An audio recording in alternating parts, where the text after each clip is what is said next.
استان فارس. کشاورز لارستانی گلخانه 3000 متر مربعیش را به تولید موز اختصاص داده و این روزها مشغول برداشت این میوه استوایی است.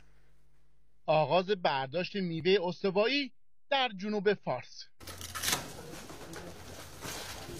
تو این گلخانه حدود 1000 تا بوته موز داریم که برای سال اول باشمون داریم که بین 25 تا 35 کیلو از هر بوته بتونیم برداشت کنیم. مساحت این گلخانه 3000 متر مربع است و حالا بعد از گذشت یک سال موز این گلخانه به ثمر نشسته. با توجه به اینکه موز از محصولات استوایی و لوکس محسوب میشه و میتونه ارزآوری خوبی برای کشاورزان داشته باشه و شرایط اقلیمی ما هم ایجاب میکنه که این محصول رو میتونیم تولید بکنیم، کشاورزان میتونن با کشت موز در گلخونه از سود بسیار خوبی برخوردار بشن و ما هم از این موضوع حمایت میکنیم. شرایط آب و هوایی لارستان، استفاده از روش آبیاری نواری و استفاده از سازه‌های مدرن باعث کیفیت بالای محصول این گلخانه شده. تو این گلخانه از هر بوته موز بیش از 150 عدد موز با کیفیت میشه.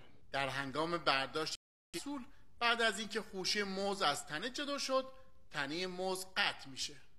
ما با این کار فرصت میدیم به پاجوش دوم تا بتونه رشد کنه و به ثمردهی برسه و 3 ماه زودتر از پاجوش اول ثمردهی شروع میشه. کشاورزی در محیط گلخانه علاوه بر اثر بخشی مستقیم بر مبارزه با آفات و امراض گیاهی باعث افزایش راندمان تولید و کاهش مصرف آب میشه.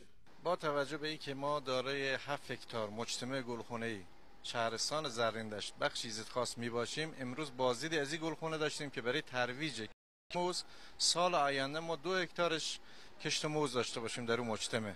برای اجرای این گلخانه بیش از 2 میلیارد تومان هزینه شده و علاوه بر ارزش افزوده و افزایش تولید، زمینه اشتغال 4 نفر نیز فراهم شده است. محمد کریمی کدیور، خبرگزاری صدا و سیما، روسای کرده، لارستان.